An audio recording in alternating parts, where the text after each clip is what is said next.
बिस्मिल्लाहिर्रहमानिर्रहीम। जनाब, स्टोरी मैंने एक ही शेयर करनी है और स्टोरी है कि कप्तान साहब मोदी जी की सफ़ में खड़े हो गए हैं, उनके हम नवा बन गए हैं। ये कैसे? एक इंटरनेशनल रिपोर्ट आई है, इस पे बहुत तफसील से बात करेंगे। लेकिन सबसे पहले दिलीप कुमार साहब, बहुत बड़ा नाम, एक ग्रेटेस्ट लेजेंड, वो इंतकाल कर गए हैं, अल्लाह को प्यारे हो गए हैं। आज सुबह उनके तर्जुमान फैसल फ़ारूकी साहब ने उन्हीं के ट्विटर अकाउंट से तकरीबन कोई 7:30-31 पर ट्वीट किया कि ये अफसोसनाक ख़बर सुनाई, और इन्ना लिल्लाहि व इन्ना इलैहि राजिऊन का इंग्लिश तर्जुमा भी साथ लिखा कि हम अल्लाह की तरफ से हैं और उसी की तरफ लौट के जाना है। ठीक है, तो इसका मतलब वो उनका ताल्लुक़ बेसिकली पेशावर से है, पेशावर से था दिलीप कुमार साहब का। यूसुफ़ ख़ान उनका असल नाम है। अल्लाह ताला उनके लवाहिकीन को सब्र जमील दे, अल्लाह ताला उनकी मग़फ़िरत करे। बहुत बड़ा नाम, जिसने इंडियन फिल्म इंडस्ट्री को एक नई जेहत से मुतारिफ़ कराया, एक नाम दिया, एक पहचान दिया। बहुत ज़बरदस्त भाई, उनके लिए एक बहुत बड़ा खिराज तहसीन हमारी तरफ से। आ जाए जनाब, एक रिपोर्ट आई है और ये रिपोर्ट आई है रिपोर्टर्स विदाउट बॉर्डर्स, इनकी तरफ से। सहाफ़ियों के तहफ़्फ़ुज़ की तंजीम है और इनकी उस रिपोर्ट का नाम है प्रीडेटर्स ऑफ प्रेस फ्रीडम, यानी प्रेस फ्रीडम के शिकारी, आज़ादी सहाफ़त के शिकारी, सहाफ़ियों के शिकारी, सहाफ़ियों के दुश्मन। 37 हुक्मरानों की लिस्ट दी उन्होंने, और उस लिस्ट में माशाअल्लाह हमारे कप्तान भी डट के खड़े हैं। ठीक है, और शामिल हो गए हैं जनाब। उसी लिस्ट में नरेंद्र मोदी साहब भी हैं, मोहम्मद बिन सलमान भी हैं, चाइना के भी हुक्मरान हैं, तैयब अर्दगान साहब भी हैं, ईरान के भी हैं, वगैरह वगैरह। ठीक हो गया, रशिया वगैरह के, शुमाली कोरिया के वगैरह। अच्छा, तो उसमें पाकिस्तानी हुकूमत का जो मौक़िफ़ है, ज़ाहिर है वो फवाद चौधरी साहब ने ही देना था। उन्होंने इसको रबिश करार दिया। ये मैं बताता हूँ, इसके अहम पॉइंट्स बताता हूँ कि इन पॉइंट्स में क्या क्या उन्होंने डिस्कस किया है, क्या कहा है। तो जनाब उन्होंने कहा है रबिश है, वो कहते रहते हैं इसी तरीके से, क्योंकि वो ना, उन्होंने कहा कि जी पाकिस्तान के ख़िलाफ़ कोई पता नहीं वारफेयर जारी है, उसको बदनाम करने का एक एजेंडा है, प्रोपेगेंडा है वगैरह। लेकिन उन्होंने बात ये कहना कि सिर्फ रबिश कह के उसको रिजेक्ट कर देना, उससे काम नहीं चलेगा। अगर ये गलत है तो आप आएँ, आप ज़रा बताएं, आप अपना सही मौक़िफ़ दें, और आप ज़रा उन्होंने आप कहें कि जी ये फैक्ट्स एंड फिगर आए हैं ये गलत हैं, इसको हम चैलेंज करते हैं। और फिर रिपोर्टर्स विदाउट बॉर्डर्स को आप जाके उस तंजीम को सू करें कि आपने कैसे कह दिया है कि ये ऐसे तो नहीं होता, हमारे यहाँ तो सबको रावी चैन लिखता है। ठीक है ना। तो बहरहाल, वैसे तो खान साहब माजी में ट्रांसपेरेंसी इंटरनेशनल की बड़ी तारीफ़ें करते थे जी। ठीक है ना, कि ये तो एक ऐसी तंजीम है जो कि उनके बकौल मैं वैसे कह रहा हूँ कि वो इस तरह से बयान करते थे जैसे वो मरीख से उतरी हो, जैसे वो चांद से उतरी हो। ठीक है ना, तो इस तरीके से उनकी बड़ी तारीफ़ें किया करते थे खान साहब। लेकिन उसी ट्रांसपेरेंसी इंटरनेशनल ने जब कहा कि इस दौर में करप्शन पिछले अदवार से भी बढ़ गई है, उसके बाद उन्होंने कहा कि ये इधर उधर ये गलत है, ये रबिश है। ठीक हो गया, ऐसे ही होता है। पाकिस्तान के बारे में कहा किया गया इस रिपोर्ट में, जो प्रेडेटर्स ऑफ प्रेस फ्रीडम, यानी कि आज़ादी सहाफ़त के शिकारी, आज़ादी सहाफ़त के दुश्मन, सहाफ़ियों के दुश्मन, उस फहरिस्त में भी हमारा कप्तान डट के खड़ा है। ठीक हो गया ना। रिपोर्ट कहती है कि आए रोज़ सहाफ़ियों पर, ये सुनिएगा ज़रा, मैं इसके 9-10 इंपॉर्टेंट पॉइंट्स डिस्कस करने लगा हूँ इस रिपोर्ट के। कि वो कहते हैं कि आए रोज़ पाकिस्तान में सहाफ़ियों पर तशद्दुद, अगवा, हरास, कत्ल के वाक़यात और उनकी ज़बान बंदी की जाती है। ठीक है ना। अच्छा, इससे कबल वर्ल्ड प्रेस फ्रीडम इंडेक्स में भी जो बुरे तरीन, यानी कि सहाफ़त के हवाले से बुरे तरीन मुल्क, 180 में से 145वां नंबर है पाकिस्तान का। 180 सबसे बुरा है। ठीक है ना। अब आप अंदाज़, उसके बाद जनाब रिपोर्ट कहती है, बहुत बहुत इंपॉर्टेंट बातें की हैं इस रिपोर्ट ने। कहा है कि इमरान खान हर वक्त मरकज़ निगाह रहना पसंद करते हैं। ये बात तो खैर जो उनके करीबी सर्कल्स हैं, जो उनको जानने वाले हैं, चाहे वो सहाफ़ी हों चाहे वो सियासी हों, ये तो हर किसी को पता है कि वो हर वक्त मरकज़ निगाह रहना पसंद करते हैं। वो कहते हैं निगाहें बस मुझ पे ही जमी रहें, ठीक है ना। और 2018 में वो कहते हैं इक़्तिदार में आए और फिर उन्हें आते ही सहाफ़त का गला घोंटना शुरू कर दिया। उसके बाद रिपोर्ट कहती है चौथा पॉइंट कि इमरान खान साहब के दौरे हुकूमत में जमहूरी क़ुव्वतें कमज़ोर हुई हैं, सिविलियन बालादस्ती की जगह कंट्रोल टावर ने ले ली है। कंट्रोल टावर मैं कह रहा हूं, आपको पता है, ठीक है ना। अच्छा जी, और डीप स्टेट को तक़वियत मिली है, डीप स्टेट। और आप you know what is deep state. ये एक दफ़ा हिलरी क्लिंटन ने भी डीप स्टेट की काफ़ी लंबी चौड़ी तारीफ़ की थी उनके वीडियो में। ये आप ज़रा गूगल करें तो आपको समझ आ जाएगी डीप स्टेट क्या है। अच्छा, और नंबर 5 कहते हैं कि इमरान खान साहब, रिपोर्ट कहती है कि इमरान खान साहब की हुकूमत में हुकूमत के हामी मीडिया और सोशल मीडिया को परवान चढ़ाया गया। इसमें क्या शक है भला, कर लो चैलेंज इसको। ये तो बच्चे बच्चे को पता है कि जो मालशिया और पालशिया चैनल हैं, जो मालशिया और पालशिया सोशल मीडिया पे लोग बैठे हैं, उनको परवान चढ़ाया गया। उन्हीं को बुलाया जाता है, उन्हीं एंकर्स को, अपने मनपसंद को बुलाया जाता है। एक दफ़ा एंकर को कुछ 2-4 उन्हें सख्त सवाल कर दिए, दोबारा उन एंकर्स को नहीं बुलाया। उन्हीं मालशिया और पालशिया यूट्यूबर्स को बुलाया जाता है, किसको नहीं पता, उन्हीं को परवान चढ़ाया जाता है। और आज़ाद सहाफ़त, ये रिपोर्ट कह रही है कि आज़ाद सहाफ़त करने वाले सहाफ़ियों को कानूनी मुकदमात, कातलाना हमले, तशद्दुद और सेंसरशिप का सामना करना पड़ रहा है। बड़ी अजीब बात है ये कौन सी अजीब बात है, ये कौन सी रॉकेट साइंस है। चाहे किसी को कभी अगवा किया गया हो, चाहे किसी पर गोली चलाई गई हो, किसी को घर में घुस के तशद्दुद किया गया हो, किसी मतलब आप इस चीज़ का अंदाज़ा, किसी को FIA के नोटिस, किसी को किस चीज़ के नोटिस। तो बात ये है कि ये क्या, ये सारा कुछ झूठ है, ये सारा कुछ हवा में होता रहा है। यही ग्राउंड रियलिटीज़ हैं भाई, यही पर। तो वो वही लोग जो कि तनकीद करते हैं, जो हुकूमत की पॉलिसीज़ पे तनकीद करते हैं, जो कंट्रोल टावर पे तनकीद करते हैं, तो वही रगड़े जा रहे हैं। कंट्रोल टावर ने ये रिपोर्ट कह रही है, मैं कंट्रोल टावर कह रहा हूँ, रिपोर्ट में कुछ और अल्फाज होंगे।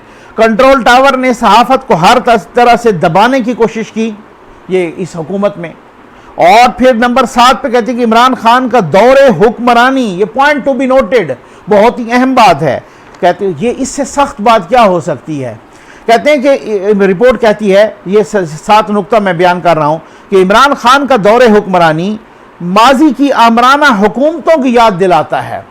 यानी यूँ सब, वैसे तो लोग कहते हैं कि माजी की जो आमराना हुकूमतें हैं, मुशर्रफ साहब ने बड़ी कदगनें लगाई थी, लेकिन उन्होंने उसका भी रिकॉर्ड तोड़ दिया है, ठीक है ना। माजी की आमराना हुकूमतों की याद दिलाता है। और नंबर 8 है कि सिक्योरिटी वजूहात की बिना पर मुल्क से बाहर जाने वाले सहाफ़ियों को उन ममालिक में भी हरासा किया जाता है, वो जो बाहर जाते हैं। अच्छा, ये बड़ी एक हैरत की बात है, फवाद चौधरी साहब कि जो माशाअल्लाह वैसे तो बहुत लिबरल भी बनते हैं, बहुत जंप मारते हैं, उछलते हैं, उनका एक रीसेंट बयान आया कि जी सहाफ़ी अपने ऊपर हमले करवाते हैं कि उनको बाहर असाइलम मिल जाए और बाहर की नेशनैलिटी मिल जाए। मैं समझता हूँ कि माज़रत के साथ शर्म आनी चाहिए ऐसा बयान देते हुए। किसी के ऊपर बन जाए, किसी पर तशद्दुद हो रहा हो, किसी पर जो है ना, हमने तशद्दुद की हर फार्म की जो है ना मजम्मत की है मैंने इस, हालांकि मेरे बहुत सारे व्यूअर्स मेरे भाई हैं, मेरे लिए बहनें हैं, बेटे हैं, बुजुर्ग हैं, जो अपना बहुत ही काबिल एहतराम हैं, लेकिन वो नाराज़ भी हो गए। लेकिन मैंने कहा ये कल परसों की बात है, सदीक जान साहब पे तशद्दुद किया अरशद शरीफ साहब, हालांकि वो खुद खामोश हैं, उनके घर वाले खामोश हैं, ठीक हो गया ना। हमने एहतजाज भी किया जनाब, हमने वो वहाँ पर, मैंने यहाँ पर भी एहतजाज किया, वीडियो में भी एहतजाज किया। तशद्दुद की कोई फार्म भी हो, कोई भी करे, काबिल मजम्मत है, ठीक है ना।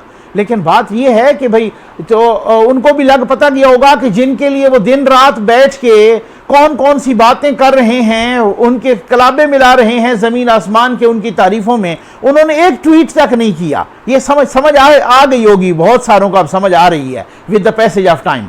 अच्छा, फिर फवाद चौधरी साहब फरमाते हैं कि वो सहाफ़ी अपने ऊपर खुद हमले करवाते हैं और फिर उसके बाद जनाब वो जो है ना वो बाहर नेशनलिटी ले लेते हैं। हामिद मीर साहब ने कब नेशनलिटी ली है, असद तूर ने कब नेशनलिटी ली है, अबसार आलम साहब ने कब नेशनलिटी ली है, मतीउल्लाह जान ने कब नेशनलिटी ली है, जफ़र नकवी ने कब नेशनलिटी ली है, इनको अगवा भी किया गया, हमले भी हुए, इनको तशद्दुद का निशाना भी किया गया, गोलियां भी चलाई गई, जख्मी भी किया गया। कब नेशनलिटी ली है? ऐसे बयानात देते हुए शर्म आनी चाहिए। ये वही बयानात हैं जो डिक्टेटर परवेज मुशर्रफ ने बयान दिए थे कि पाकिस्तान की वो खवातीन कि जो सिर्फ बाहर की दुनिया में असाइलम लेने के लिए और बाहर जाने के लिए और बाहर की दुनिया में पाकिस्तान को बदनाम करने के लिए रेप करवाती हैं। ये उसी तरह का बयान है जो फवाद चौधरी साहब ने मुशर्रफ। मैं हैरान हूं कि जो हुकूमत के हामी सहाफ़ी हैं, जो मालशिया और पालशिया सहाफ़ी हैं, जो मालशिया और पालशिया यूट्यूबर्स हैं, क्या उनको बाहर की असाइलम और उनको बाहर की नेशनलिटी नहीं चाहिए? उन पे कभी किसी ने हमला नहीं किया, उन्होंने कभी अपने पे हुए हमला नहीं करवाया। हमला होता है उन्हीं पे है कि जो तनकीद करते हैं, जो हुकूमत की पॉलिसी पर तनकीद करते हैं। हमला होते, लड़की के भाई भी उन्हीं को मारते हैं। वो लड़की के भाइयों के लड़की को वही छेड़ते हैं कि वही जो सहाफ़ी जो है ना तनकीद करते हैं। दूसरे बिल्कुल पवित्र हैं, बिल्कुल पाक साफ शफाफ हैं कि उन्होंने ना किसी लड़की को कभी छेड़ा है, ना उनके दिल में कभी को बाहर की दुनिया में रहने की कोई अर्ज पैदा हुई है। बड़ी अजीबो गरीब लॉजिक है ये, कैसी बेशर्म लॉजिक है। मैं समझता हूँ 2019 रिपोर्ट कह रही है वाशिंगटन में बैठ के इमरान खान साहब ने प्रेस कॉन्फ्रेंस की कि यहाँ तो मीडिया बड़ा आज़ाद है। जी ठीक हो गया ना। और जनाब वो अक्सर बेशतर कहते रहे यहाँ मीडिया तो लंदन से भी आज़ाद है, लंदन की मीडिया से भी आज़ाद है, ठीक है ना। लेकिन चंद ही घंटों बाद वो कहते हैं कि जियो न्यूज़ की नशरियात बंद कर दी गई। ये होती है असलियत, ये होती है एक्चुअल सूरत। ट्रंप ने भी बहुत सारे सहाफ़ियों के हवाले से बहुत सारा नेगेटिव किरदार अदा किया, लेकिन उनका रूल ऑफ लॉ ऐसा है, वहाँ पे रूल ऑफ लॉ की हुक्मरानी है। ट्रंप साहब ने एक CNN के सहाफ़ी को अपनी प्रेस ब्रीफिंग से धक्के दिलवा के निकलवाया था। 48 घंटे के अंदर वही सहाफ़ी कोर्ट से स्टे ऑर्डर लेके ट्रंप साहब के हुक्म को उड़ा के दोबारा अगली ही ब्रीफिंग में ट्रंप साहब का मुंह चढ़ा रहा था। ये होता है रूल ऑफ लॉ, ये होती है कानून की हुक्मरानी। जहाँ पे मेरे जो बाहर के ओवरसीज़ पाकिस्तानी हैं वो इस चीज़ की गवाही देंगे, वो डेफिनेटली इस चीज़ की गवाही देंगे कि वहाँ पे ज़रूरत क्या जो ये कहा गया है, क्या ये गलत कहा गया, क्या ऐसा नहीं हो रहा। वो बाहर खैर हम रोज़ जनाब ट्विटर पे एक नया ट्वीट कर देते हैं, ओवरसीज़ पाकिस्तानियों ने बड़े पैसे जनाब भेज दिए, उनको एक मोबाइल तक लाने की कोई वो नहीं है, इजाज़त नहीं है।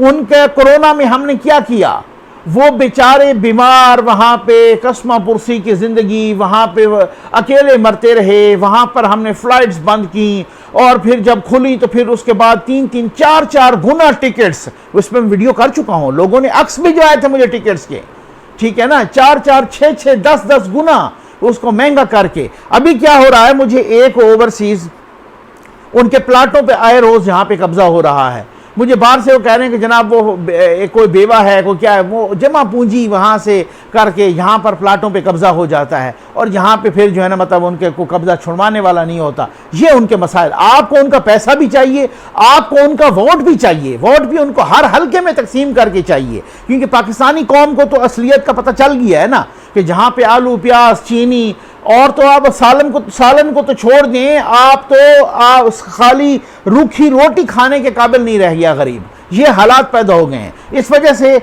वो कोशिश हो रही है कि किसी हर हल्के में 10-10, 15-15 हज़ार, 20-20 हज़ार ओवरसीज़ पाकिस्तानियों का वोट शामिल हो जाए, क्योंकि हम इस तरीके से किसी तरीके से ना अपनी इज्जत बचा पाएँ। ये हालात हैं। अभी मुझे कल परसों की बात है, एक बंदा, ये आप ज़रा इसको गौर से सुनिएगा, मैं बड़ा एहतराम करता हूँ ओवरसीज़ पाकिस्तानीज़ का। आप यकीन करें, ये इस अपना चैनल बनाने से पहले, ZN न्यूज़ से पहले, मुझे खुद इतने इंकशाफात का और इतने हक़ाइक़ का नहीं पता था।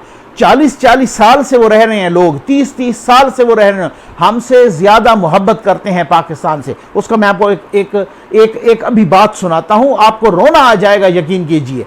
उसमें अभी मुझे 1-2 दिन पहले एक पाकिस्तानी ने कहा, ये इसके बाद मैं सुनाने लगा हूँ।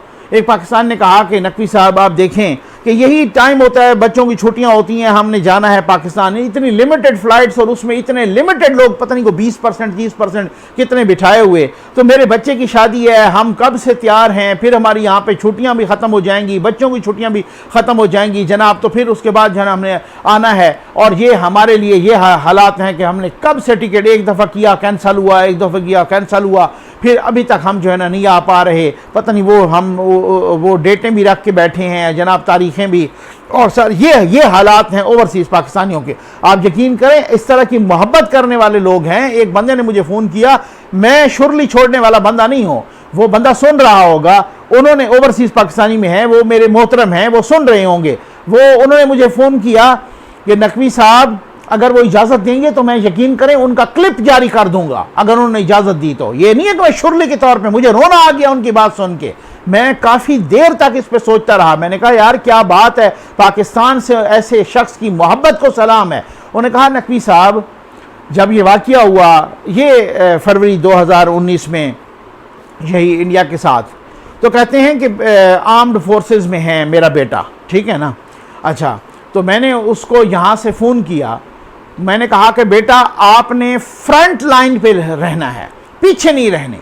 ये बात उन्होंने मुझे की और यकीन करें कि उनकी आवाज़ भुराने लगी, उनकी चीख निकल गई। यानी वतन की मोहब्बत में उनका जो है ना आंसू निकल आए। सिर्फ आंसू नहीं, वो यानी कि वो आंसुओं से रो पड़े, मुझे महसूस हो रहा था कॉल पे। मैं खुद बड़ा जज्बाती हो गया। और उसके बाद उन्होंने कहा कि मुझे इस मुल्क में सिविलियन सुप्रीमेसी चाहिए, मुझे इस मुल्क में डेमोक्रेसी चाहिए, ताकि मेरा मुल्क बदनाम ना हो बाहर की दुनिया में, मेरे इदारे बदनाम ना हो बाहर की दुनिया में। भाई हर बंदा तनकीद बराए तनकीद नहीं करता, तनकीद बराए इस्लाह करता है। जो ऐसा बंदा है कि जिसका अपना बेटा आर्म्ड फोर्सेस में सर्व कर रहा है, वो बेटे को फ़ोन करके कह रहा है वहाँ पे, बूढ़ा बाप जवान बेटे को यहाँ पे, कि फ्रंट लाइन पे जाना है, पीछे नहीं रहना। आप उसकी मोहब्बत के जज्बे को, एहतराम को सलाम तो करेंगे ना। ऐसे लोगों के साथ हमने क्या किया? वही लोग कह रहे हैं हमें डेमोक्रेसी चाहिए, वही लोग कह रहे हैं हमें डेमोक्रेटिक वैल्यूज़ चाहिए, वही लोग कह रहे हैं हमें सिविलियन बालादस्ती चाहिए, वही लोग कह रहे हैं कि हमें इदारों की सियासत में मुदाखलत नहीं चाहिए। तो क्या ये लोग पाकिस्तान के दुश्मन हैं? उम्मीद है आपको वीडियो पसंद आई होगी। आपका बहुत बहुत शुक्रिया।